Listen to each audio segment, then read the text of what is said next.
Bueno, buenas tardes. Entonces continuaremos con el temario. Vamos a ver patología de intestino grueso número 5. Pues soy el doctor Alejandro Rincón Vera, R2 de Imaginología Diagnóstica y Terapéutica de IMSS T1, UMAE Mérida. Los temas a abordar, como comentaba previamente, pues es metástasis de colon o hacia colon, el linfoma de intestino grueso y cáncer de recto. Comenzaremos pues con el primer tema, las metástasis hacia colon.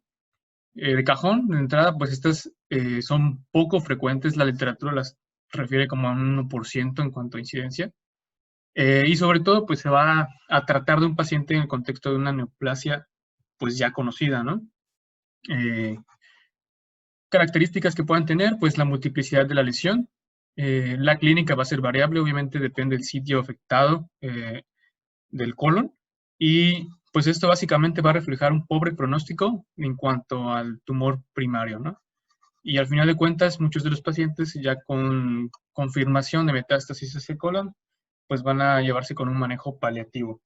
La clínica que van a manejar estos pacientes, como comentaba, es variable y puede ir desde obstrucción intestinal, sangrado del tubo digestivo, los pacientes pueden presentar un cuadro de anemia, pérdida de peso de manera involuntaria, digo, asociado también al cuadro que puedan presentar con el primario.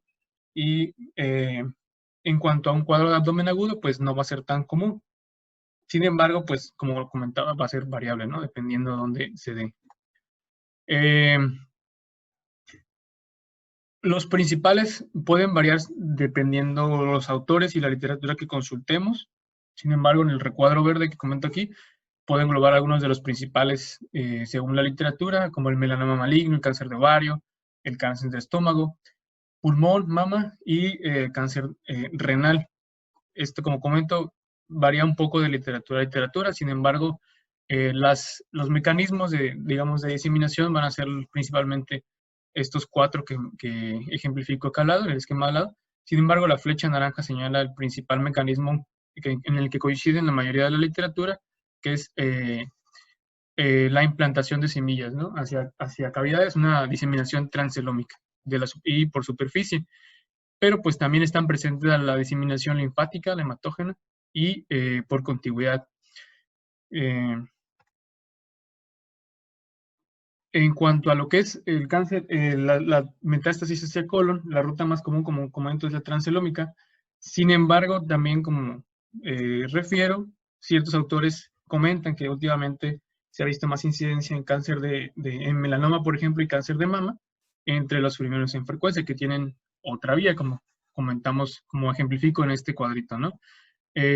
Únicamente estos son ejemplos de los más comunes, de sus características y qué relación tienen con las metástasis hacia el colon. Son poco frecuentes, por ejemplo, el ovario se puede presentar en un 4 o 6% únicamente y en mama de solo 3 a 12% de los casos. Algo que tienen en común estas es que el intervalo de diagnóstico entre el primario y las metástasis al colon es muy largo. En promedio, por ejemplo, en el ovario, de 9 años, y de mama tiende a ser hasta 20 años. Y las vías, pues, van a ser diferentes de cada uno, ¿no? El CA de ovario, pues la vía transcelómica es la vía más plausible y la vía hematógena en cuanto al cáncer de mama. El cáncer de pulmón son las metástasis hacia el intestino, hacia el tracto intestinal, perdón, en sí, perdón, son raras, son extremadamente raras. Y bueno, se va a sospechar en cuanto a un paciente con un primario ya conocido y que presenta un cuadro de obstrucción o anemia, una perforación o que genera un cuadro de una fístula o intususcepción, ¿no? A veces es difícil determinar cuál es el primario en el contexto de un paciente que no se conocía previamente. Y bueno, en cuanto a un hallazgo que nos puede reportar, es el engrosamiento de la pared, ¿no? Como en cualquier otro de estas metástasis. En cuanto al de próstata, pues la vía de diseminación principal es a través de una vía locorregional, invadiendo lo que es la fase de non-biliars, y que más adelante comentaremos de ella. Como había comentado en la diapositiva anterior, pues el intervalo de diagnóstico va a ser amplio, ¿no? Hasta 18 años en promedio posterior al diagnóstico del primario. Y el cáncer renal, pues rara vez va a metastatizar, pero hacia colon.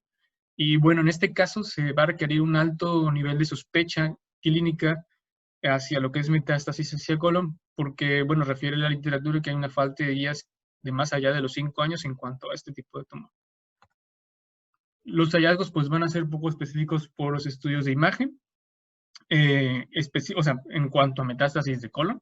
Sin embargo, pues vamos a encontrar, por ejemplo, en el ultrasonido podemos encontrar datos de una masa dependiente de una asa intestinal de colon, como es el caso del ejemplo que pongo en esta diapositiva. Esta es una serie de imágenes de un estudio dinámico de ultrasonido en escala de grises con un transductor convexo hacia topografía de abdomen, donde podemos observar que dependiente de una de las asas de colon, encontramos una lesión de morfología irregular, dependiente de la pared de esta misma asa, de un aspecto exofítico, heterogénea de predominio hipoecoico, la cual se asociaba como tal a un cuadro de pseudoobstrucción en el paciente, en relación a un paciente con un primario ya conocido que presentaba pues una metástasis hacia colon. En este caso pues es indiscutible que se tiene que complementar con estudios de extensión para una caracterización adecuada, ¿no? Y bueno, este es otro ejemplo de una tomografía en corte axial de abdomen con ventana para tejidos blandos contrastada, donde podemos observar que hace topografía de colon descendente, se observa un engrosamiento concéntrico de la pared, que condiciona una disminución de la luz y asimismo condiciona una dilatación de las asas proximales. Como podemos ver en las asas de las asas de colon ascendente, vemos que se encuentran dilatadas con un nivel hidroaéreo en su interior. Dicho engrosamiento presenta un realce moderado a la administración del medio de contraste. Esto pues en un contexto de un paciente con un primario ya conocido que presenta metástasis hacia colon, se corrobora posteriormente con un estudio histopatológico. Ahora, en este corte no es valorable adecuadamente quizá la presencia de estos corpúsculos de gas, si dependen o no de la pared, o como imágenes oculares, pudiendo corresponder a lo que es un cuadro de enfermedad diverticular no complicada.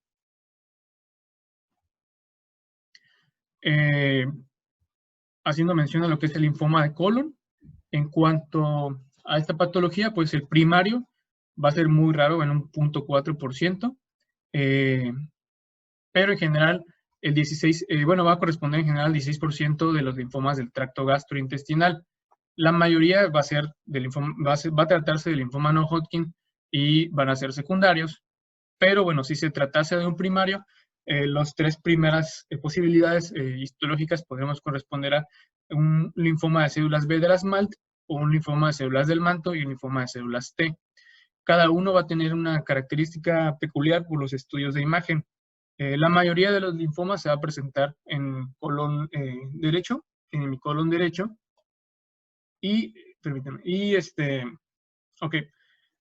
Y bueno, vamos a observar obviamente y vamos a tener en cuenta el contexto clínico como la inmunosupresión o procesos inflamatorios crónicos, ¿no? Que hemos visto en clases pasadas. En cuanto a células, en cuanto al linfoma primario de células B de la SMALT, pues eso va a cursar de manera más indolente y se va a manifestar como un cuadro de poliposis intestinal. Esto va a requerir otros estudios como inmunohistoquímica para diferenciarlos de otro tipo de linfomas, como las células del manto. Este va a ser un poco más agresivo y también se va a manifestar como una poliposis linfomatosa. En cambio, el linfoma de células T, el primario de células T, se va a manifestar principalmente como una lesión focal extensa con ulceración de la mucosa, y esto va a poder, esto va a ser similar a cuadros de enfermedad inflamatoria intestinal, y incluso puede llegar a complicarse con perforación o fístulas, ¿no? ¿Qué características nos van a llamar la atención? Pues del linfoma, al ser un cuadro, al ser una neoplasia que puede simular otro tipo de neoplasias, pues va a ser un poco difícil, quizá de primera instancia, determinar que se trate de un linfoma o no, pero los datos que nos pueden ayudar es un cuadro de intususcepción, que se tratase de una dilatación aneurismática, por ejemplo, como hemos visto en las clases previas de linfoma gástrico, etcétera. Vemos que puede ocasionar una dilatación de tipo aneurismática del tracto gastrointestinal. Puede llegar a perforarse sin evidenciar nosotros datos de una reacción desmoplásica, o que veríamos en una tomografía como una estriación de la grasa adyacente a la lesión. Entonces eso va a ser característico, ¿no? Que se perfore, pero no encontramos datos de esa estriación, ¿no? Un engrosamiento mural, no va a tender a invadir estructuras adyacentes por lo regular. Y bueno, en cuanto a lo que es obstrucción intestinal, pues va a ser muy poco probable, a pesar de un gran volumen que maneje esta lesión, o un gran tamaño que obstruya lo que es el tránsito intestinal, ¿no? Esto es característico de los linfomas, ya que son quizá en cuanto a su aspecto macroscópico, lesiones más blandas que, por ejemplo, un adenocarcinoma, etcétera, que van a tender a obstruir porque son lesiones más duras. En cuanto a los estudios de imagen, pues el ultrasonido pues también va a ser poco específico quizá y va a requerir de complementación con estudios de extensión de manera importante. Esta es solo una imagen en contexto de un paciente que presentaba un cuadro de pseudoobstrucción, secundaria quizá al tamaño como tal de la masa y no tanto como tal al sitio donde estaba originándose el tumor. Vemos que es un estudio de ultrasonido en la escala de grises con un transductor convexo dirigido hacia abdomen, donde encontramos una gran lesión de morfología irregular, bordes definidos, heterogénea de predominio hipoecoico, la cual en este caso pues no se evidencia como tal la dependencia de una de sus asas. Sin embargo, posteriormente en los estudios de extensión se corrobora pues la dependencia hacia lo que es colon, ¿no? Esto simula en gran medida un cuadros de linfoma, por ejemplo, gástrico, que también tiende a tener masas muy voluminosas, y a la exploración física del paciente, quizá al momento de hacer el estudio, pues el abdomen se puede palpar un poco indurado, ¿no? Por esta lesión, ¿no? De gran tamaño.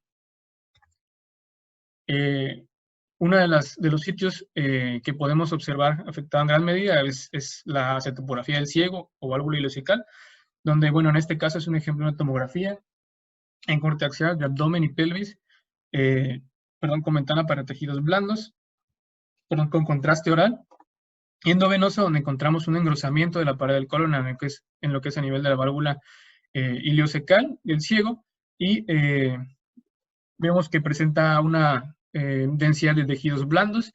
Lo característico en este caso es que no condiciona como tal un cuadro de obstrucción, a pesar de un importante engrosamiento de la misma. Y en cortes más inferiores del mismo paciente se evidencia a más detalle esta masa, ¿no? Esta masa de tejidos blandos, que pues no condiciona como tal el cuadro de obstrucción. Llama la atención también, y que es un característico de los linfomas, que se acompañen como tal de adenopatías. En este caso vemos un par de adenopatías retroperitoneales.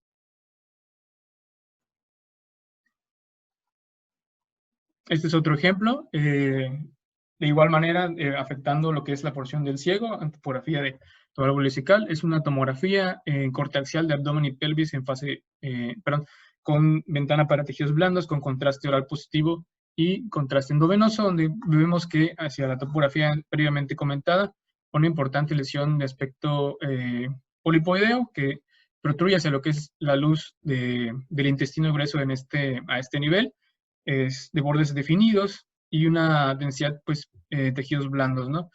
Igual, a pesar del tamaño que pueda tener esta lesión, no presenta datos importantes de obstrucción intestinal. Es característico, pues, del linfoma. Y bueno, este es otro ejemplo, es una magnificación de una tomografía en un corte axial, con ventana para tejidos blandos, de abdomen y pelvis, con contraste oral y endovenoso, donde podemos observar que igual hace topografía de lo que es el ciego, y dependiente de la pared anterior se observa una masa de aspecto polipoideo exofítica, la cual se asocia a una solución de continuidad en la pared del colon al mismo nivel, y en este caso pues sí condiciona una estriación de la grasa adyacente. Esto es en relación a un paciente con linfoma de células T, el cual, como habíamos comentado previamente, pues se asocia a una perforación o datos de ulceración, pudiendo incluso a condicionar esta apariencia, ¿no? Y abocándonos ya más al tema del cáncer de recto, pues vamos a ver que, para empezar, el recto, vamos a definirlo, es la penúltima estructura del tubo digestivo, por así decirlo, que se extiende desde el colon sigmoides aproximadamente en S3, a nivel de S3, unos 15 centímetros hacia lo que es la flexura perineal o la unión rectoanal, por arriba de la línea dentada del ano, que vamos a ver más adelante, que de hecho aquí se puede evidenciar en este esquema de medio, es la línea dentada, pero tengo unas diapositivas más adelante que les explica más detalle. Y esta está a unos 3 centímetros de la piel, esta línea, y esta unión o este límite inferior va a ubicarse delante de lo que es el coxis, ¿no? Y pues por obvias razones pues, se continúa con el canal anal. Ahora, en cuanto a su configuración externa, rápidamente vemos que tiene una superficie lisa y bueno, por dentro va a contener estrías longitudinales que van a corresponder a lo que son las fibras musculares y van a estar excavadas por surcos transversos, como vemos en este esquema del medio, que se denominan, bueno, van a estar condicionados por estas flexuras. Tiene tres flexuras, dos de ellas van a tener el borde convexo hacia la derecha y una hacia la izquierda, y van a denominarse lo que son las válvulas de Houston, ¿no? Son tres y son características del recto. Ok, la parte inferior como tal va a denominarse ampolla rectal, y bueno, sus caras como tal, sus relaciones, pues la cara posterior va a estar en contacto o en relación con lo que es el hueso sacro, y bueno, la superficie anterior va a depender, ¿no? Si es hombre o mujer, las relaciones que tienen. Tanto en hombre pues puede relacionarse con lo que es vejiga, próstata y vesículas seminales, y pues en mujeres pues va a relacionarse con vagina, cervix y útero, ¿no? Como hemos visto, ¿no? Previamente. ¿Ok? Y bueno, en cuanto a lo que es su cobertura, no va a ser tan diferente pues, de los otros sitios del tracto gastrointestinal. Sin embargo, esto va a depender de su altura, de la porción que estemos valorando, como veremos más adelante. Ok, básicamente este es otro ejemplo de lo que tenemos en cuanto a sus relaciones, y es importante comentarlas ya que va a influir mucho en la interpretación con los estudios de imagen del cáncer de recto. Vemos cómo las porciones superiores del recto están cubiertas por peritoneo, no así la porción media e inferior, que es una de sus características. Van a encontrarse estos dos repliegues del peritoneo, que van a denominarse pues, los repliegues pararectales, uno del lado izquierdo y en el derecho, ¿no? Como tal, el recto inferior va a estar, medio e inferior van a estar cubiertos por, como tal, rodeados más bien de tejido graso que se va a denominar mesorrecto, pero en realidad pues es grasa mesorrectal, por así decirlo, ¿no? Algunas literaturas lo refieren como malamente mencionado como mesorrecto. Sin embargo, pues se le conoce así también. Y es importante porque en esta estructura, en este contenido graso, básicamente pues va a tener diversas estructuras vasculares, ganglionares, importantes, ¿no? A la hora de la interpretación. Y bueno, también se va a relacionar como tal con músculos de la pelvis y del suelo pélvico, perdón, como el obturador interno y el músculo elevador del ano. Y de manera inferior, estos planos musculares se van a continuar, tanto la musculatura intrínseca del recto se continúa con el esfínter anal interno, que vemos que está más inferior, y la musculatura pues externa al recto se continúa con lo que es el esfínter anal externo, ¿no? Con sus diferencias. Este es un esquema de lo que les comentaba, perdón. En cuanto a la cobertura peritoneal, el recto superior es el que va a tener la mayor de esta, y el recto inferior, pues básicamente no. Ahora, el recto se divide en tercios, superior, medio e inferior, con respecto a lo que es el borde anal, que es la línea más inferior de lo que es el ano, externo casi, digamos, el límite hacia lo que es la parte externa del cuerpo, de la piel, hacia lo que es el interior, pues vemos que de 0 a 0.5 centímetros, perdón, de 0 a 5 centímetros hacia adentro, corresponde a lo que es el recto inferior, de 5.1 a 10, pues el recto medio, y hasta 15 centímetros el recto superior, ¿no? Esa va a ser una de nuestras referencias anatómicas. En cuanto a las fascias que rodean, pues es importante comentar dos de ellas principalmente, ¿no? La fascia de Waldeyer, que va a dividir hacia lo que es el espacio presacro, y la fascia, en el caso de los hombres, de Denman-Villiers, ¿no? Que va a ser una de las que va a dividir todo lo que son las estructuras urogenitales del hombre, de lo que es el recto. Y pues en el caso de las mujeres, esto va a corresponder como tal, por ejemplo, a lo que es el tabique recto vaginal y también planos rectouterinos, ¿no? Es importante comentarlas, ya que van a ser también vías de diseminación, pueden ser vías de diseminación de los tumores, ¿no? Que pueden condicionar invasión a tejido nervioso, tejido neural, por ejemplo, presacro, que puede condicionar una invasión hacia lo que es el sistema nervioso central. Este es un ejemplo básicamente de cómo nos ubicaríamos en un estudio de resonancia magnética o estudios de imagen en general, pero pues principalmente en resonancia, ¿no? Vemos el recto, la fascia mesorrectal que está dividida, que está en color verde, todo el espacio mesorrectal pues sería lo que es en color verde. Esto es posterior hacia hueso sacro, esto es anterior.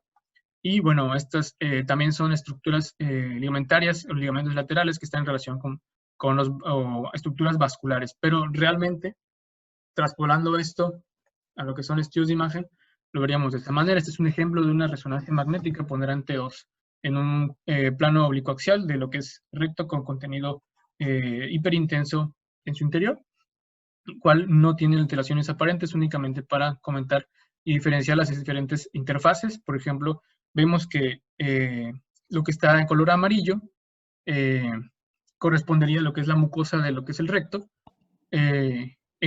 Bueno, la siguiente banda o la siguiente plano hipointenso corresponde a lo que es la muscular propia. Para que te escuchen. ¿Ya ves? ¿Perdón? Ok, y lo que corresponde a la línea roja es la interfase entre lo que es los planos grasos y la muscular propia de lo que es el recto, ¿no? Como tal, acá no existe una división o una... Perdón, me salió un mensaje. Ok, como tal, acá no existe una... Sí, es de lo del tiempo. Como tal, acá no existe una división, una fascia o una serosa, por así decirlo, que divida al plano muscular de la grasa mesorrectal. Sin embargo, en su lugar vemos esta línea amarilla más externa que pues circunda lo que es la grasa mesorrectal, que es la fascia mesorrectal, que es una estructura muy importante que en los estudios de imagen se ve como una fina línea hipointensa, ¿no? Okay, es importante comentar lo del mesorrecto, ya que esta no va a estar presente en todas las estructuras de lo que es el recto. Se va a encontrar, por ejemplo, en las estructuras medias y superiores, y en el recto inferior, pues debajo de lo que es el músculo puborectal, que correspondería a estas imágenes en color marrón, color guinda, pues debajo de esto ya no va a existir como tal plano mesorrectal, sino se va a encontrar el complejo esfinteriano, ¿no? Y ya estaríamos hablando más específicamente de canal anal. Y vemos como tal lo que les comentaba, el borde anal va a corresponder básicamente a la parte más externa de lo que es el canal anal, ¿no? Ok. Y para hacer el comentario de lo que es el ano, bueno, no vamos a como tal a ver cáncer anal en esta clase, vamos a abocarnos al cáncer rectal. Sin embargo, es importante conocer parte de lo que es la anatomía, ya que va a estar muy, muy de la mano. Y dependiendo de su ubicación el tumor, pues es importante conocer también sus características, ¿no? En cuanto a las características de la superficie de la porción del ano, vemos que existe como tal una línea dentada, que es esta imagen que vemos en el esquema, que corresponde al sitio de transición epitelial entre el recto y como tal el canal anal, ¿sale? Pero la división estricta, digamos funcional, es por arriba de 2 centímetros de esta línea, ¿no? Esta, digamos, es la división histológica de ambas estructuras, pero funcionalmente se considera que 2 centímetros por arriba de esta es la división estricta entre recto y ano. Estas líneas van a estar dadas van a estar configuradas por vasos venosos que van a configurar lo que es el plexo hemorroideo interno, que está señalado en esta estructura de color azul, lo que le va a conferir esta característica, ¿no? Y dentro de las criptas, que son las criptas anales de Morgani, que van a estar dentro de estos pliegues, se van a encontrar las glándulas anales. Importante conocerlas porque van a ser sitio de, si se infectan, puede ser sitio de ubicación de lo que son las fístulas, ¿no? Anales. Y vamos a hablar también de lo que es la grieta interhemisférica o el surco interesfintérico, perdón, que va a ser el sitio de transición o de división entre lo que es los planos del esfínter anal interno, que corresponde a esta imagen aquí que estoy señalando, y el esfínter anal externo, ¿no? Con sus 3 porciones. Muy bien, en cuanto a lo que es la irrigación, rápidamente se divide pues en tercios también. En cuanto al recto superior, pues va a estar dada por la rectal superior, que es rama de la arteria mesentérica inferior, como podemos señalar en esta flecha, en este esquema. Esta es una vista posterior del recto, ¿sale? Entonces vemos cómo es rama de la arteria mesentérica inferior y pues que proviene de la aorta, ¿no? La rectal media, que va a ser rama de la ilíaca interna, que pues al final de cuentas también va a provenir de la ilíaca común y la aorta, ¿no? Y de la rectal inferior, que va a ser rama de la pudenda interna, que es rama de la ilíaca interna, y así, ¿no? Sucesivamente. Y también va a tener una irrigación en la cara posterior, menciona la literatura, que se denomina pues la sacra media, ¿no? Que va a provenir directamente de la aorta abdominal en un plano posterior, irriga parte de la cara posterior del recto. En cuanto al drenaje venoso, es importante ya que depende de la ubicación, los sitios más frecuentes de metástasis. Igual se divide en tercios y van a seguir similar trayecto a las estructuras arteriales, ¿no? En cuanto al tercio superior, pues se va a tratar de la vena rectal superior, que va a drenar en la vena mesentérica inferior. La vena rectal media va a drenar en la vena ilíaca interna y va a seguir el similar trayecto a su homónimo arterial, ¿no? Y la vena rectal inferior va a drenar en la pudenda interna, que va a ir en la pudenda que va a ir a la ilíaca interna, y así sucesivamente. Y la vena sacra media, que también va a drenar lo que es parte de la cara posterior del recto.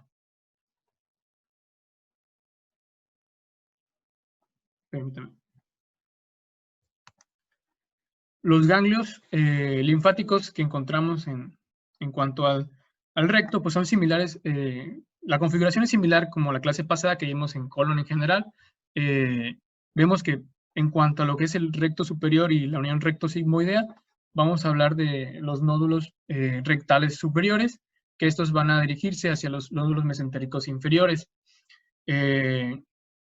Asimismo, pues podemos encontrar también los nódulos ilíacos internos, perdón, los nódulos del recto medio y los nódulos del recto inferior, que los del recto medio van a tener pues al menos, ya sea, pueden irse a nódulos rectales superiores y de allá mesentéricos, o del mismo lugar, de la misma topografía, nódulos medios a los ilíacos internos, que pues es el trayecto, el camino que siguen los nódulos rectales más inferiores. En general se acepta como en el siguiente esquema, los ganglios regionales. Vemos dos esquemas, uno en coronal y uno en axial, representando nódulos regionales del recto y del ano, ¿no? Los de color naranja corresponden al recto y los de celeste a lo que son el ganglios regionales del ano. Ahora, en cuanto al recto, considera la literatura que los regionales pues, corresponden a los de la arteria ilíaca interna,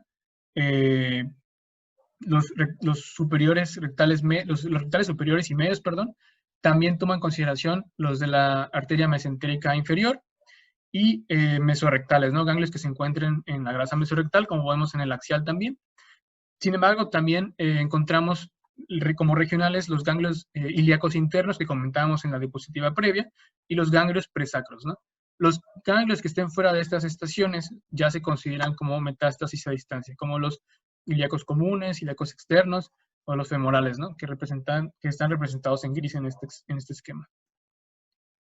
Ok, ya hablando como tal de la epidemiología del cáncer de recto, bueno, ocurre en un 20% de todos los cánceres de colon y el 15% se va a localizar como tal en la unión recto-sigmoidea. Por eso es importante conocerlo. En cuanto a las estadísticas globales, vemos que en primer lugar ocupa China como en cuanto a los casos de cáncer rectal. Sin embargo, en cuanto a lo que es estimado, en casos estimados en México, vemos que ocupa el tercer lugar en cuanto a todos los casos, en cuanto a las dos edades y los dos sexos y todas las edades, perdón. Solo únicamente, digamos, es superado por el cáncer de próstata y el cáncer de mama, ¿no?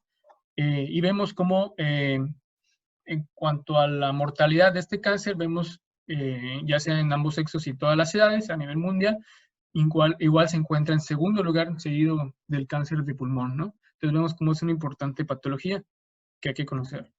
El cuadro clínico y los antecedentes patológicos quizá son muy similares a los que vimos en las clases pasadas, no vamos a ahondar tanto en ese detalle, pues se considera que Con incremento de la edad, pues mayor riesgo, ¿no? En el caso de las personas de la tercera edad.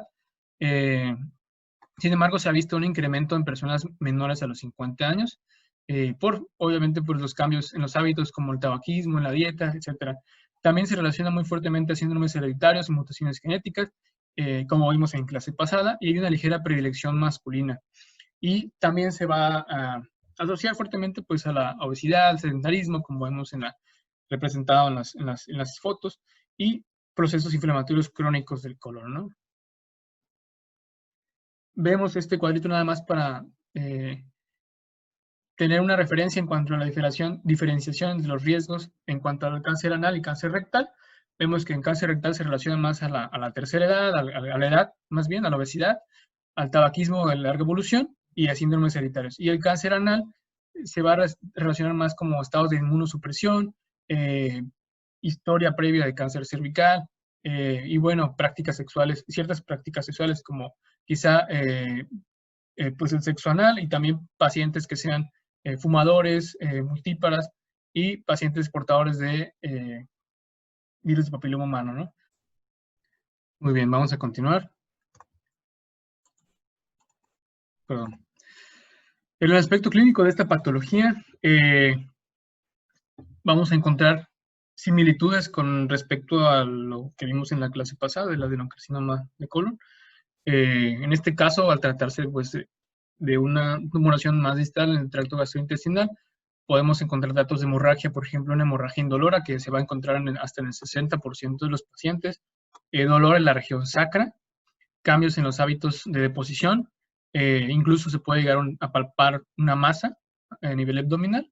Y bueno, al momento del diagnóstico, este tumor puede estar muy avanzado, ¿no? Incluso con metástasis a distancia en un 30% de los pacientes.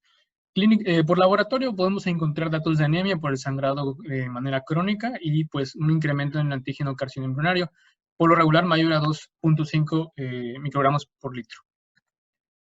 En cuanto pues, a sus características en general, va a presentar muchas similitud pues, con el cuadro de cáncer de colon. Vamos a comentar previamente, no vamos a andar tanto, ya que lo vimos de manera adecuada pues, en la clase previa. 70% se va a tratar de un cáncer esporádico y el otro porcentaje, el 30%, puede estar condicionado por un cuadro hereditario, ya sea vinculado con poliposis o no, como el síndrome de Lynch que vimos el día de ayer. Y en general, pues es lo que vemos con las estadísticas, ¿no? En cuanto a la patogénesis, depende, ¿no? En este caso sí podemos tomar en cuenta digamos, una tumoración en cuanto al carcinoma de células escamosas, ya que pues por lo que comentábamos previamente, incluso en el recto inferior y canal anal, pues va a también tener cierta prevalencia y cierta importancia, e incluso con la presencia pues de lo que es el virus de papiloma humano y pacientes con VIH principalmente. En cuanto a lo que es el adenocarcinoma, está muy relacionado pues con el adenoma, perdón, síndromes como el síndrome de Lynch, Peutz-Jeghers, y también, muy importante, pues no olvidar el estilo de vida y las enfermedades inflamatorias crónicas que pueden estar muy relacionadas y condicionar también pues una tumoración a este nivel, ¿no? Recordando, ¿no? Que cuanto a la fisiopatología, pues si se tratase de un adenocarcinoma, como comentaba previamente en la clase de ayer, en cuanto a la fisiopatología muy adecuadamente, existen mutaciones en los protoncogenes que van a condicionar también mutaciones en los genes supresores y así dar lugar a lo que es la secuencia de adenoma-carcinoma que vimos ayer. Y en el carcinoma de células escamosas, pues se va a tratar de una metaplasia escamosa que va a condicionar la displasia hasta llegar a dar lugar a una tumoración a ese nivel, ¿no? Las vías de diseminación en cuanto al cáncer de recto, principalmente tenemos estas tres, por extensión local, linfática y hematógena, ¿no? La característica de cada una es que la extensión local se va a facilitar gracias a la carencia de peritoneo, como vimos en cuanto a la remembranza de anatomía de recto, y puede, digamos, extenderse por lo que son las fascias y los tejidos de sostén. La linfática va a depender también de los tercios, como vimos previamente, al igual que la hematógena, ¿no? Vemos como en el tercio superior y en el tercio medio puede estar condicionada o vista a través de lo que es el sistema portal y el plexo de Watson, y encontrar sitios diferentes de metástasis, que el tercio inferior y parte también del tercio medio, ¿no? Que va a tratarse más de lo que es el sistema porta y de la vena cava inferior. En cuanto a los hallazgos por imagen, las diferentes guías nos proponen algoritmos de estudio de imagen, de abordaje de imagen en pacientes con cáncer rectal. Y dependiendo de cada una de estas, pues nos van a dar como estas recomendaciones, ¿no? Tomografía de tórax, por ejemplo, en las guías de la NCCN, de abdomen y pelvis, ultrasonido rectal y resonancia magnética, incluso PET-CT. El American College of Radiology también nos puede dar las pautas dependiendo si son lesiones pequeñas o lesiones grandes, ¿no? Como vemos en el cuadro esquematizado. En cuanto a lo que son los estudios varitados, las guías prácticamente no se mencionan lo que es el cáncer de recto. Sin embargo, en nuestro medio pues es muy común y tenemos a la mano este recurso, entonces es importante pues mencionar que algunos de los hallazgos son muy similares a lo que es el cáncer de colon previamente visto, sobre todo si se tratase de un tumor en el recto superior.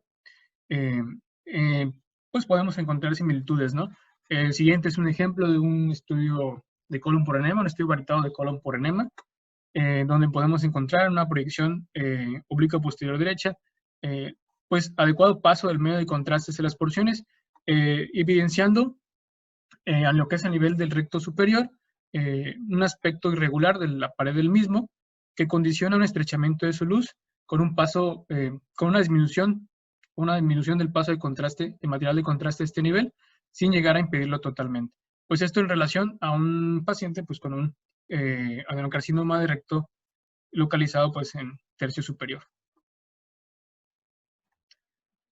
El ultrasonido rectal, este sí va a ser una herramienta muy importante y que de hecho muchos de los artículos comentados pues hacen referencia a que tiene cierta sensibilidad y especificidad con la resonancia magnética en cuanto al estadiaje T del TNM, ¿no?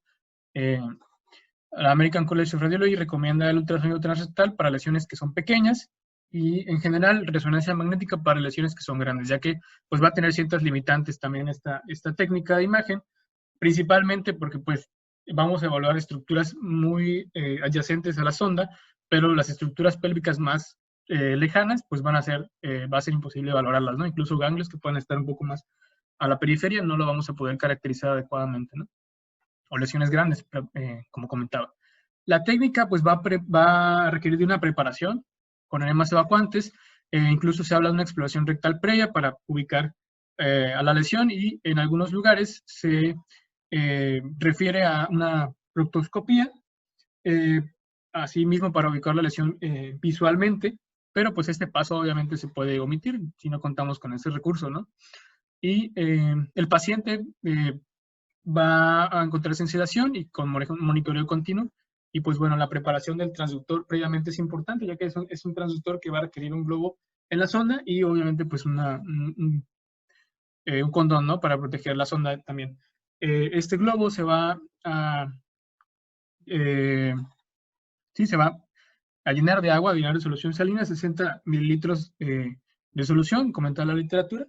Para este globo nos va a lo que es a permitir una visualización en 360 grados de las estructuras, ¿no? Y bueno, esta es una magnificación de lo que en un ultrasonido transrectal de manera normal, con una vista en 360 grados. Vemos que normalmente existen 5 capas que tenemos que conocer en este estudio, las cuales se ejemplifican en el esquema de al lado. La primera de ellas habla de lo que es la interfaz entre el globo, perdón, y la mucosa. La siguiente, hipoicoica, perdón, habla de la muscularis propia. De ahí sigue una capa ecogénica de submucosa. Posteriormente tenemos la muscularis propia. Y el número 5, que está representado pues aquí en esta imagen de ultrasonido transrectal, la que habíamos comentado, es la grasa, se ve más ecogénica, la grasa perirectal, ¿no? Estas son las 5 interfaces que tenemos que conocer. Muy difícilmente quizás se puedan ver en todos los estudios, pero sí nos puede ayudar mucho a la estratificación en cuanto al T, del TNM, ¿no?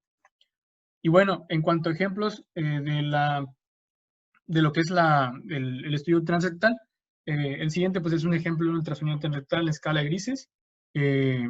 donde podemos encontrar hacia topografía de radio de las 12 del recto, pues una imagen de morfología irregular, bordes parcialmente definidos, hipoicóica con respecto a las estructuras adyacentes, la cual irrumpe todas las capas del recto y hasta llegar a lo que es la grasa mesorrectal.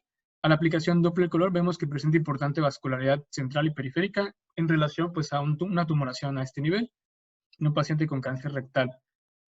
La siguiente es otro estudio de ultrasonido ultrarrectal en escala de grises, donde vemos que hace topografía también de lo que es entre radio de las 12 y radio de las 3, comprometiendo todas las capas de lo que es la pared rectal, una imagen de morfología irregular, hipoicóica, bordes parcialmente definidos, está representada con la letra en T en esta imagen, la cual irrumpe las capas previamente comentadas hacia lo que es la grasa mesorrectal y condiciona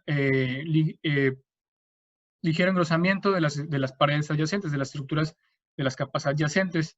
En cuanto a las estructuras comentadas, también en ultrasonido es importante mencionar que existen diversos errores o pitfalls que pueden llegar a confundir con la tumoración, sobre todo en sitios específicos como en la unión recto-sigmoidea, que van a ser, o los pliegues de las válvulas de Houston que comentábamos previamente. Estos se van a ver como engrosamientos de la luz, engrosamientos de la pared, sin llegar a tratarse de una tumoración. Y si están adyacentes a la tumoración, pues puede prestarse mucha confusión. Por eso la literatura refiere que lo más importante del ultrasonido ultrarrectal es valorarla pues en imágenes en tiempo real, ¿no? En dinámicas, más que en imágenes estáticas, para su interpretación. Y también, si no existe una adecuada preparación de lo que es el recto, pues pueden existir diversos artefactos que pueden pues hacer que el estudio no cuente con una adecuada sensibilidad y pues un fracaso en el tratamiento del paciente, ¿no? El siguiente es otro ejemplo de un ultrasonido transrectal en escala de grises con una vista en 360 grados, observando que pues hacia topografía o entre radio de las 12 y radio de las 9, pues encontramos una imagen de morfología irregular, bordes parcialmente definidos, heterogénea de predominio hipoicóica, la cual se asocia a un importante engrosamiento de la capa muscular propia sin condicionar irrupción de la misma hacia el tejido mesorrectal. Sin embargo, vemos que lo que es en radio de las 9 encontramos una imagen hiperecogénica lineal que condiciona una sombra acústica posterior. Esto en relación a un artefacto por heces fecales, ¿no? Es común encontrarlo quizás si no se lleva una adecuada preparación y puede oscurecer los bordes de los tumores. Como en el ejemplo siguiente. Esta es una magnificación de un ultrasonido transrectal en escala de grises con una vista en 360 grados, observando, que hacia topografía de radio de las 5, por así decirlo, encontramos esta importante sombra acústica que condiciona el oscurecimiento de los bordes de esta lesión que señala la flecha grande, que se encuentra en radio de las 3, pues, y oculta como tal toda la extensión posterior de la misma, ¿no? Esto en base a una preparación inadecuada rectal del paciente. En cuanto a la tomografía, pues no va a ser útil como tal para detectar tumores en una fase temprana. Sin embargo, nos van a dar datos o nos vamos a encontrar datos que nos pueden orientar hacia el diagnóstico. Como comentábamos previamente, el engrosamiento mural en clases pasadas de 3 a 6 milímetros va a ser sospechoso, pero si encontramos un engrosamiento mayor a 6 milímetros, pues se va a condicionar, va a ser altamente sugestivo de esta patología, ¿no? En la colotomografía pues es útil para localizar el cáncer rectal respecto a lo que es el esfínter. Eso es una de las utilidades que tiene. Sin embargo, la resonancia magnética por su resolución espacial y su diferenciación en los tejidos blandos, pues es el gold estándar para esto. Y la tomografía contrastada y PET-CT, pues también van a ser útiles en cuanto a la estratificación. Como comentábamos previamente, las guías por lo regular no manejan como tal PET-CT, pero en los últimos avances, obviamente sí se está viendo que tienen bastante utilidad junto con los diversos estudios de imagen, resonancia magnética, ultrasonido transrectal, con mejorías en cuanto al estadiaje y cambios en el abordaje del paciente, ¿no? Más adelante lo comentarán. Perdón, y bueno, la siguiente es un ejemplo de una tomografía de abdomen y pelvis en corte axial con ventana para tejidos blandos con un contraste endoluminal. endovenoso, encontrando que hacia topografía del recto medio, pues este mismo se encuentra con contenido material de contraste que condiciona el nivel hidroaéreo en su interior, y encontramos un importante engrosamiento hacia la pared posterior del mismo, irregular, con bordes parcialmente definidos, que aparentemente irrumpe hacia planos más profundos y se asocia a extracción de la grasa mesorrectal adyacente, ¿no?, en relación a un paciente con cáncer de recto. Otro de los aspectos radiológicos por tomografía, pues es un engrosamiento concéntrico del recto, como vemos en esta imagen. Es un estudio de tomografía corte axial, de abdomen y pelvis, en cortes inferiores, con ventana para tejidos blandos, donde encontramos que hacia topografía de lo que es el recto inferior, un engrosamiento difuso de sus paredes concéntrico, que condiciona la disminución de la luz a este nivel, y asimismo condiciona también que los bordes del recto sean parcialmente definidos, perdiendo una adecuada valoración de las interfaces con las estructuras adyacentes, con la grasa mesorrectal, y extracción importante de la misma, ¿no? Esto en un paciente pues con cáncer de recto. Este es otro ejemplo de un engrosamiento a nivel rectal, una tomografía en corte axial con ventana para tejidos blandos, contrastada, observando que hacia topografía de recto se observa con pérdida de su morfología habitual, con importante engrosamiento de sus paredes, y condiciona una disminución de la luz una importante disminución de la luz del mismo, asimismo perdiendo interfase con las estructuras adyacentes, y se asocia a una importante extracción de la grasa mesorrectal. Incluso no se puede delimitar adecuadamente la interfase hacia nivel anterior con la fascia mesorrectal en relación a un paciente con cáncer recto. Vemos cómo esta lesión, en este caso, presenta un ávido realce al material de contraste.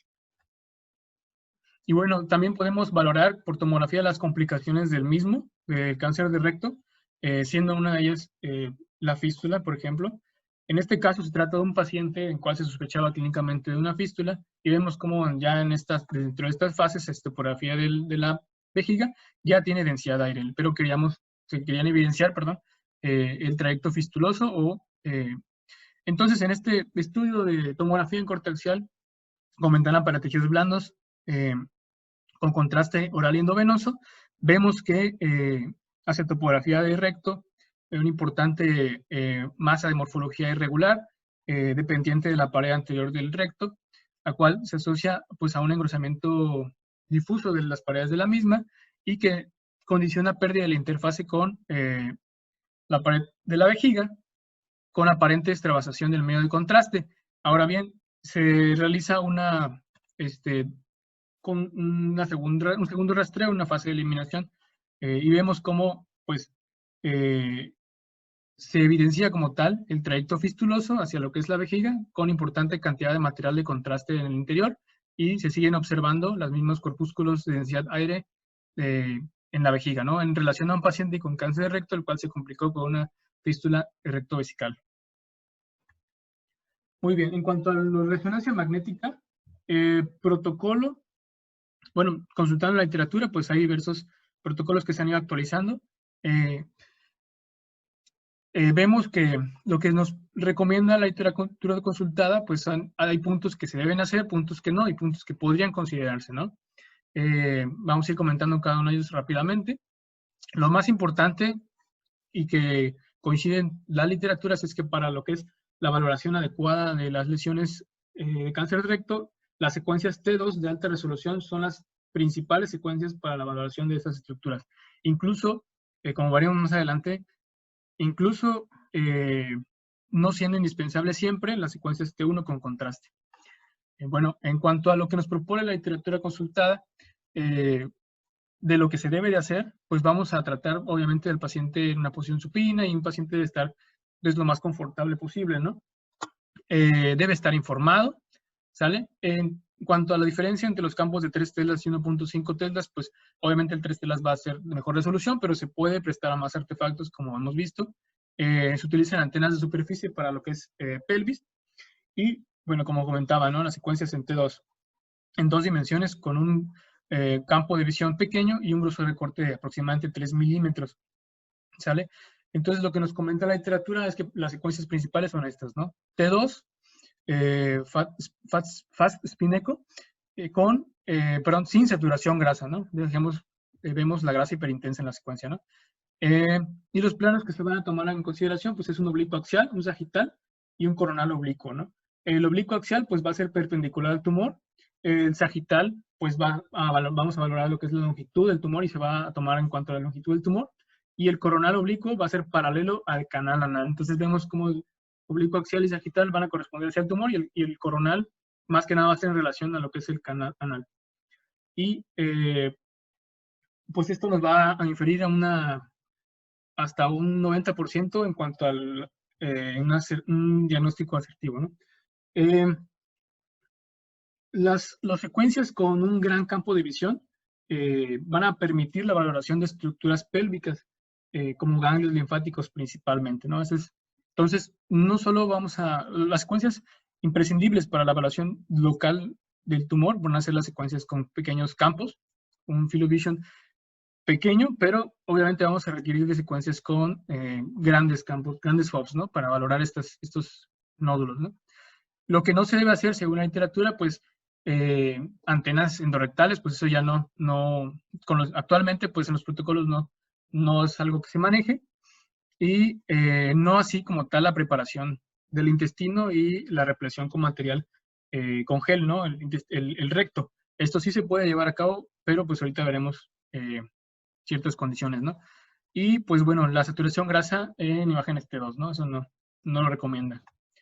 Y los quizás, en cuanto a lo que es la preparación, pues el protocolo de los pacientes, administración de agentes espasmolíticos, dependiendo también de lo que es qué secuencias vayamos a tomar. Si vamos a tomar secuencias como difusión o contrastadas, que son sensibles al movimiento, pues podríamos utilizar antiespasmódicos, ¿no? Como glucagon menciona la literatura, pero bueno, en nuestro medio no contamos con esos, pues pueden utilizar anticolinérgicos, ¿no? La preparación del intestino, habla la literatura de enemas y bueno, también van a ser útiles para, sobre todo en secuencias de difusión, pero en un contexto de un paciente para una reestadificación después de una terapia neoadyuvante o una resección, ¿no? Y las secuencias en tercera dimensión, en tres dimensiones en T2, pues no se deben hacer de manera rutinaria según la literatura consultada, pero pueden ser útiles igual en el contexto de un paciente que se está reestadificando, ¿sale? Y bueno, también el T1 con un field of view amplio, con un campo de visión amplio, para ver los mismos ganglios previamente comentados y pues cualquier hallazgo incidental que se haya visto previamente, por ejemplo, los localizadores, ¿no?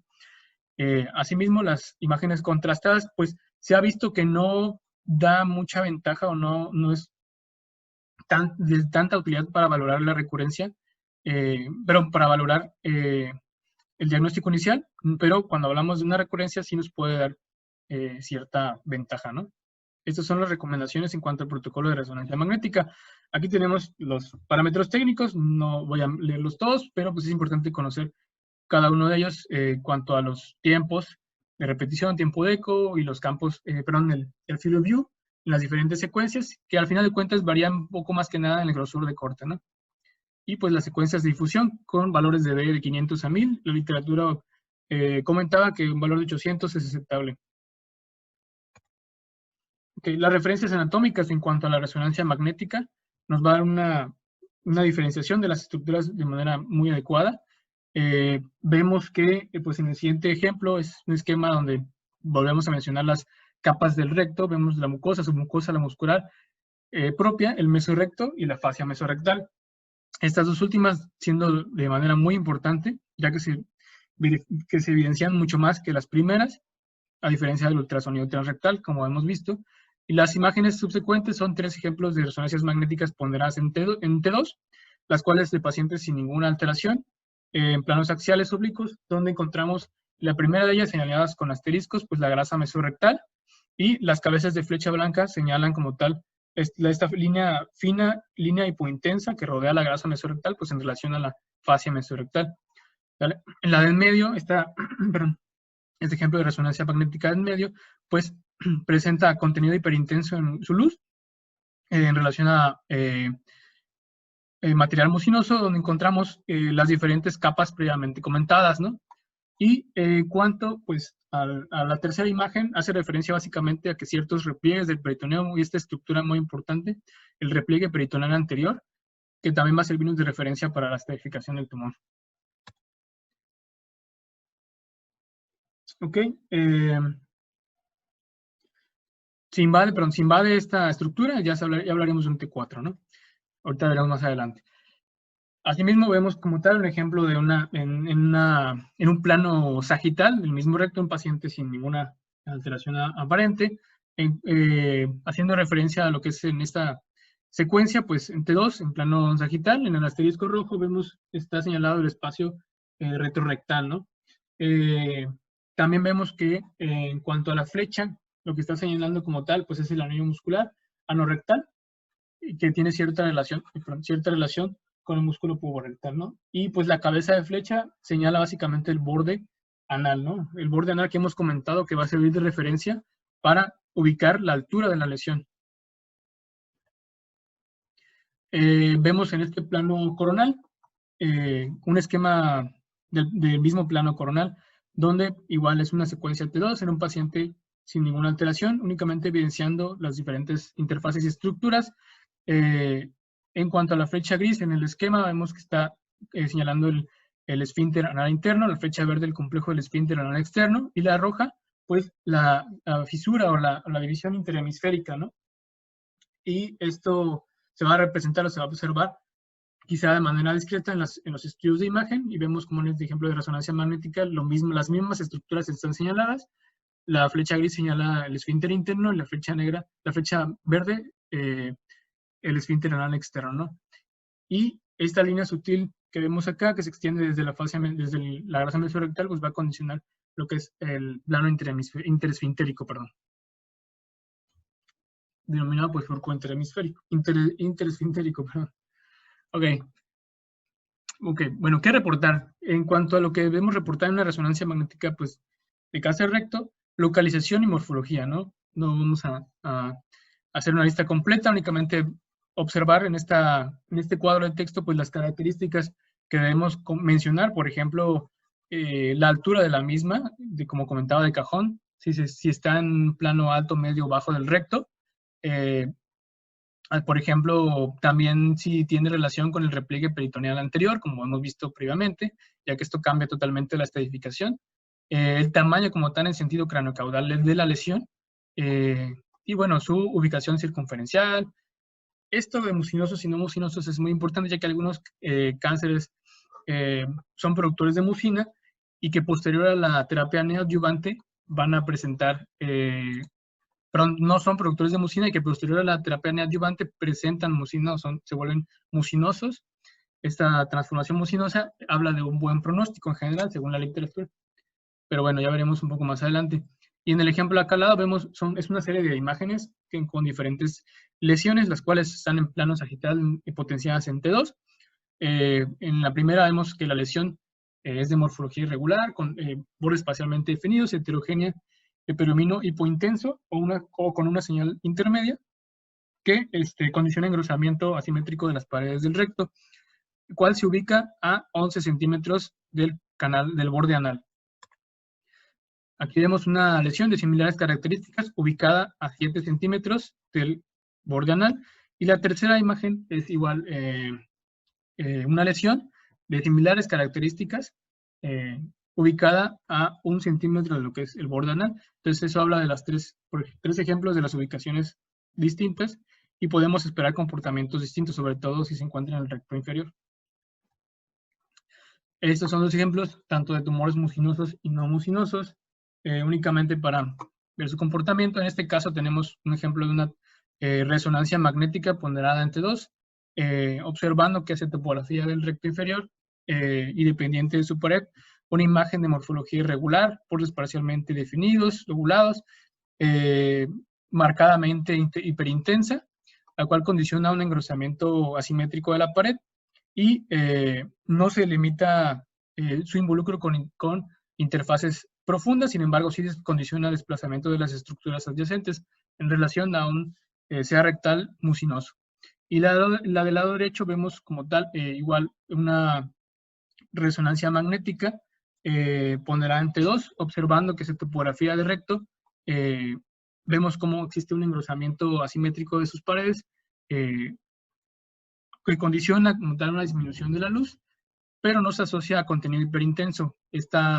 Simplemente este engrosamiento y esta tumoración se va a comportar en esta secuencia de manera hipointensa, ¿no? En relación a un tumor no productor de mucina. Ok. En cuanto a la ubicación de la lesión, en el horario, pues vemos que este es un ejemplo mismo, son dos imágenes del mismo estudio. La primera en un plano sagital de una resonancia magnética ponderante 2 de pelvis, y la línea dentada ejemplifica el corte axial que vemos al lado derecho. Del lado derecho pues vemos el corte axial del mismo estudio, observando pues la lesión previamente comentada, previamente vista en el plano sagital, de morfología irregular que condiciona un engrosamiento de las paredes del recto.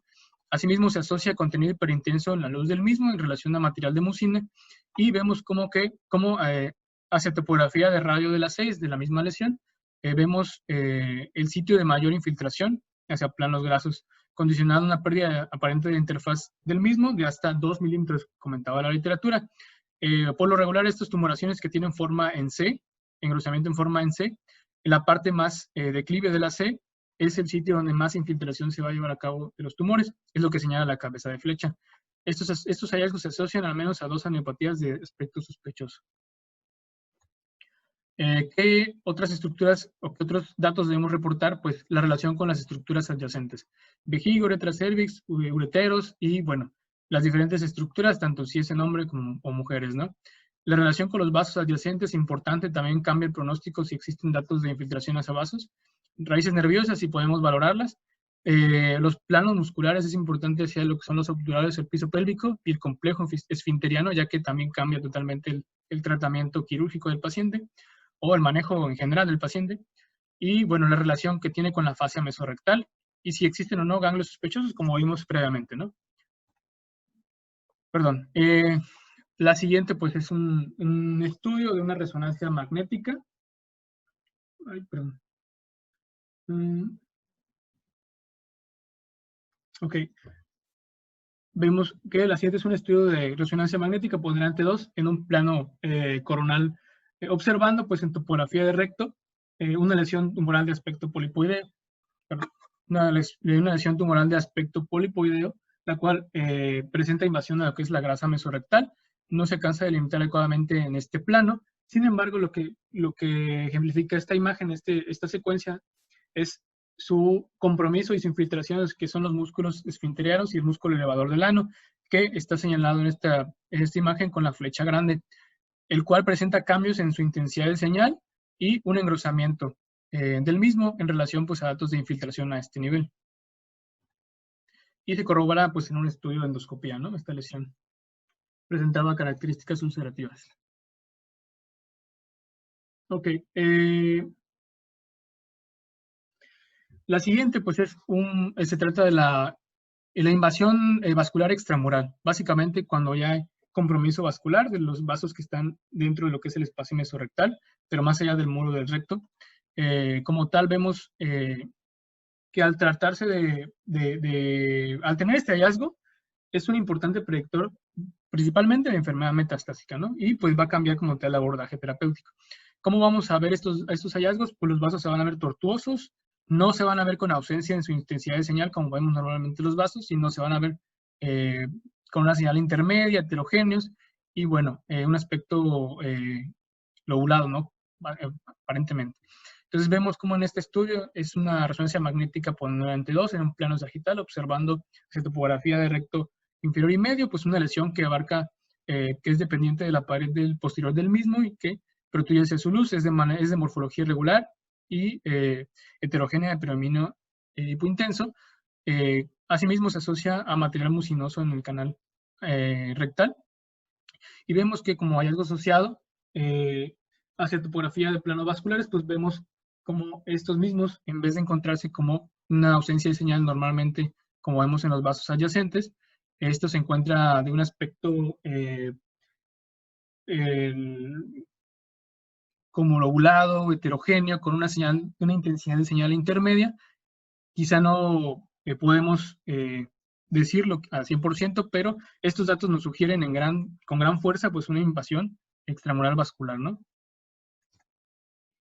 Ahora bien, en cuanto a los ganglios, los criterios de morfología, los criterios de malignidad van a ser en base principalmente a tres, ¿no? Su morfología, sus bordes y su intensidad de señal, básicamente.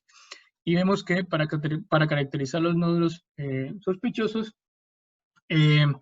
no es tan importante el tamaño, ya que se ha visto que el tamaño, hay nódulos de hasta 5 milímetros que han sido metastásicos, ¿no? Y no necesariamente más grandes, pero se sugiere que un límite promedio de 8 es aceptable, ¿no? En esta tabla se toman en cuenta estos tres criterios, tanto los bordes, la intensidad de señal y la morfología, y si presenta uno, dos o tres de los criterios mencionados y su tamaño. Por ejemplo, si tiene solo bordes irregulares o mal definidos, pero conserva su morfología y su intensidad de señal, y mide más de 9, se considera como un ángulo positivo. Si mide menos de 9 o menos de 5, pues son negativos, y así sucesivamente, ¿no?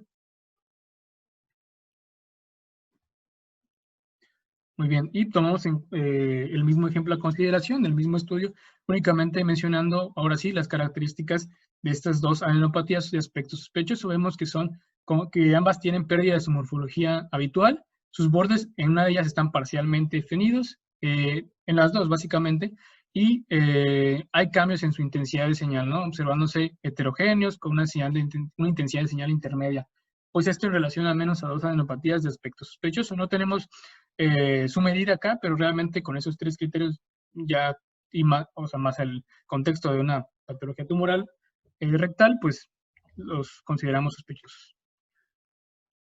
Ahora, hay ciertos protocolos o cierta literatura que nos puede ayudar en cuanto a lo que es el carácter de qué buscar y qué reportar. Uno de ellos es el protocolo DISTANCE, que es propuesto en uno de los artículos de la RCNA del 2013.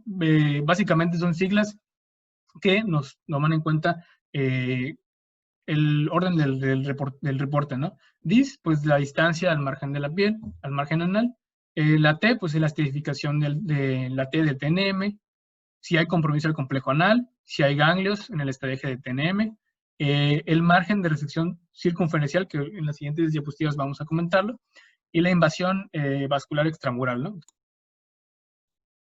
Vamos a continuar. Bueno, no sé si escuchó lo del margen de resección circunferencial, pues es el borde, más bien es la distancia que hay entre el borde más externo de la lesión que podemos encontrar hacia lo que es la fascia mesorrectal.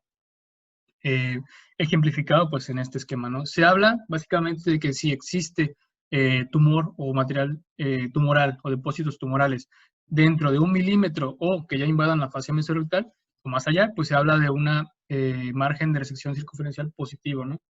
Y esto pues cambia totalmente el pronóstico. Pueden resecarse las lesiones, sin embargo, habla como tal de un mal pronóstico y pues alta recurrencia, ¿no? Muy bien, en cuanto al TNM, no varía mucho en cuanto a la clase pasada de adenocarcinoma en colon o de cáncer de colon.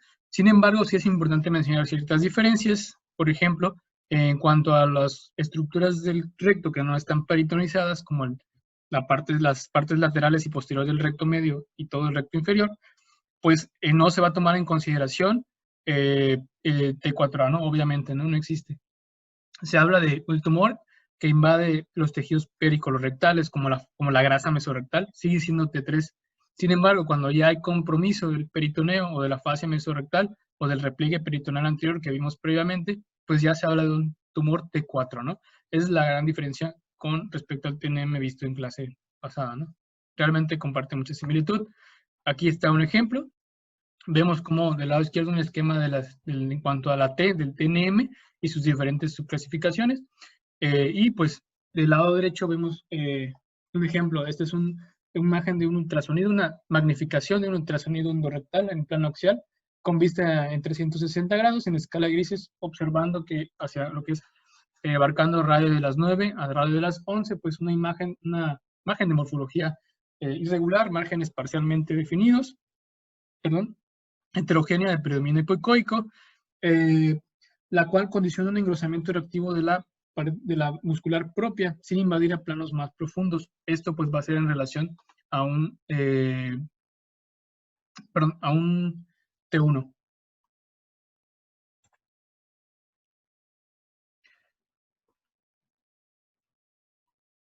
Perdón, no un T2, perdón. Ok. Los siguientes son otros ejemplos de ultrasonidos. El de la izquierda es un ultrasonido transrectal en escala de grises, una magnificación de un ultrasonido transrectal en escala de grises con una escala de grises con vista en 360 grados, observando esa topografía de la unión recto-sigmoidea, la presencia de una tumoración. Lo que señalan las cabezas de flecha es esta tumoración, bordes mal definidos, heterogénea de predominio hipoecoica, y bueno, lo que se encuentra adyacente a la misma tumoración es simplemente un repliegue de la muscular propia de lo que es la unión recto-sigmoidea, que puede incluso prestarse a falsas magnificaciones de la misma lesión. En este caso sí se puede diferenciar como tal la interfaz entre ambas estructuras, pues viendo que no presenta invasión ni compromiso a la muscular propia en relación a un tumor T1. Y del lado derecho, pues vemos que es un ejemplo de una resonancia magnética en un plano bicoaxial ponderante 2, observando que hace topografía de recto un engrosamiento de su pared, y vemos que en radio de manera simétrica, así como contenido hiperintenso en su luz en relación a mucina, y vemos que hace topografía de la una, en radio de la una lesión tumoral de aspecto irregular, bordes parcialmente definidos, con intensidad de señal intermedia, la cual invade planos más profundos, y aparente compromiso con el repliegue peritoneal anterior en relación pues a un, sin compromiso del repliegue peritoneal anterior, pero con compromiso de la fase de la grasa mesorrectal en relación a un tumor T3. Ok, y vemos, este es otro ejemplo de resonancia magnética ponderante 2 en un plano axial oblicuo en topografía de recto inferior, observando una lesión, una tumoración en horario de la 1 a 3, siendo en el horario de las 2 el punto de mayor infiltración hacia planos más profundos, más allá de la muscular propia, ¿no? Categorizando esta lesión igual en un estadio T3. Cuando invade ya estructuras, órganos adyacentes, pues se habla de un estadio T4. Y bueno, en cuanto a la categoría N, también hay que hacer cierta mención. Ya vimos las características malignas, las características sospechosas de nódulos malignos. Y bueno, únicamente igual presenta la similitud con lo que es el cáncer de colon en general y colorectal. Y vemos únicamente para hacer remembranza de lo que son los ganglios regionales del recto, ¿no? Y de lo que es el recto y el canal anal, que ya habíamos comentado previamente, que constaban de los ganglios mesorrectales, los rectales superiores, inferiores, los mesentéricos inferiores, los ilíacos internos, los medios e inferiores, los rectales medios e inferiores, así como los presacros. En cuanto a las características, pues vemos aquí, en cuanto al estadio N, pues vemos este mismo ejemplo. Y del lado derecho vemos que un ejemplo de una magnificación de un ultrasonido transrectal en escala de grises, observando que dentro de lo que es la grasa mesorrectal, una imagen de morfología redondeada, bordes parcialmente definidos, con una heterogénea de predominio hipoecoico, la cual correspondía a una adenopatía de aspecto sospechoso en el contexto de una tumoración rectal, ¿no? Y pues las del lado izquierdo ya las habíamos comentado previamente en imágenes pasadas, las dos adenopatías de aspecto sospechoso. Las metástasis a distancia, pues como vemos también se van a presentar mayormente hígado y pulmón, son sus sitios principales, como vimos en la clase de ayer. Y vemos que en el ejemplo siguiente es una tomografía de abdomen y pelvis en plano axial, con contraste endovenoso y contraste oral neutro, observando que hacia topografía del segmento hepático 6 se identifica una imagen de morfología redondeada, parcialmente definida, hipodensa en esta fase del estudio, la cual, pues en el contexto del paciente que presentaba una tumoración primaria en recto, pues era altamente sospechosa de actividad tumoral a este nivel, ¿no? Como hallazgo incidental, se observa un quiste cortical en Bosnia con el riñón derecho. Y bueno, la siguiente es un estudio, perdón, es un ejemplo de una tomografía de igual manera con actividad tumoral a lo que es el hígado. Vemos cómo en este caso, pues se trata de una tomografía de abdomen y pelvis, igual en un corte axial, como ventana para tejidos blandos, pues en fase contrastada, donde vemos que hace topografía del lóbulo hepático derecho, aparentemente en el segmento 5, encontramos una imagen hipodensa mal definida, bordes irregulares, con la cual pues presenta escaso realce en esta secuencia, en relación a actividad tumoral en un paciente con un primario ya conocido de recto. Y bueno, y también podemos encontrar actividad tumoral incluso un poco más rara. En este caso se trataba de metástasis hacia piel. Son dos ejemplos de un estudio de tomografía. La primera es de tórax y la segunda es de abdomen. Encontramos que en planos axiales con ventana para tejidos blandos con contraste novenoso. Identificando que hacia topografía de tejidos blandos de la pared anterior derecha y de lo que es el flanco izquierdo del abdomen, vemos dos imágenes de morfología irregular, bordes parcialmente definidos, de morfología ovalada, bordes parcialmente definidos, con un realce moderado a la aplicación del medio de contraste, a la administración del medio de contraste, y que se asocian, al menos la de la pared torácica, a discreta extracción de la grasa del tejido celular subcutáneo adyacente en relación a un paciente con una tumoración primaria de recto y que posteriormente se confirma con estudio histopatológico de actividad tumoral a este nivel. En cuanto a lo que tenemos que tener en cuenta del posttratamiento por terapia neoadyuvante, los pacientes que se van a beneficiar más son los que tengan estas características, no las vamos a comentar únicamente para que se tengan en cuenta, y que esto va a cambiar considerablemente el pronóstico, ya que muchas veces al tener estas características se les da terapia neoadyuvante con quimio o radioterapia, posteriormente se restadifica y entonces se procede a un tratamiento quirúrgico mejorando el pronóstico de manera exponencial, ¿no?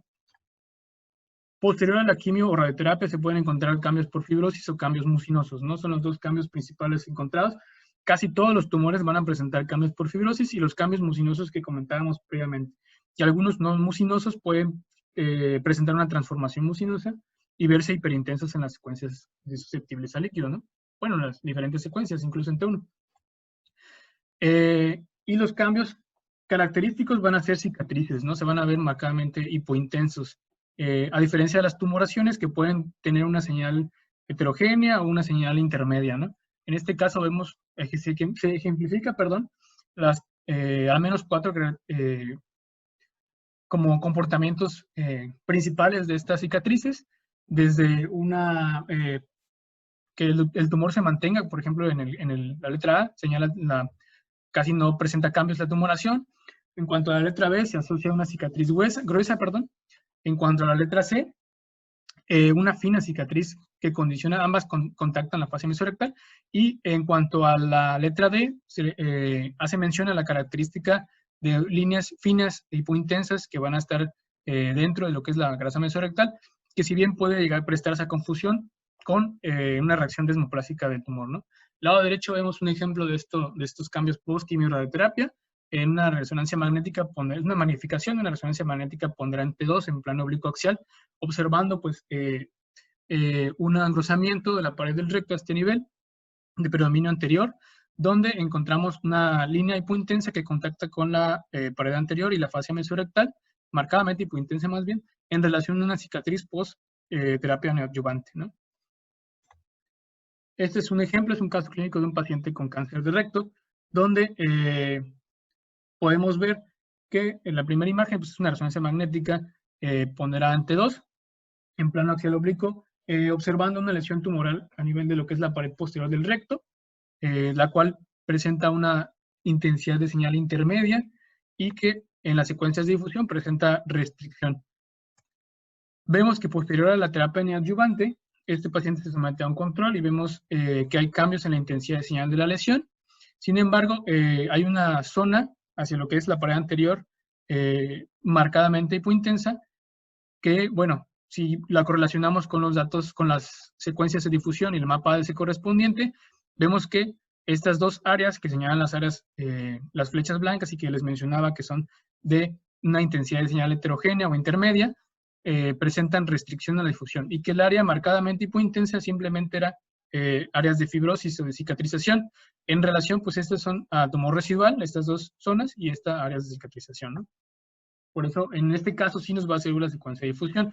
Para estadificar, pues, estos cambios, igual hay una tabla que lleva las siglas TRG, perdón, y tiene 5 niveles de categoría, ¿no? Y en base a la respuesta de la terapia neoadyuvante. Siendo 1 una completa respuesta del tumor, no encontrando evidencia del tumor que se trató, y siendo 5 que no presente ningún cambio el tumor, que se mantenga igual, ¿no? Por eso es importante que al momento de evaluar en cuanto a la respuesta, pues se tengan los estudios previos del paciente para darles información al clínico, al quirúrgico, y pues para que se tome la terapia más adecuada, ¿no? Y bueno, de mi parte, pues sería todo con respecto al tema.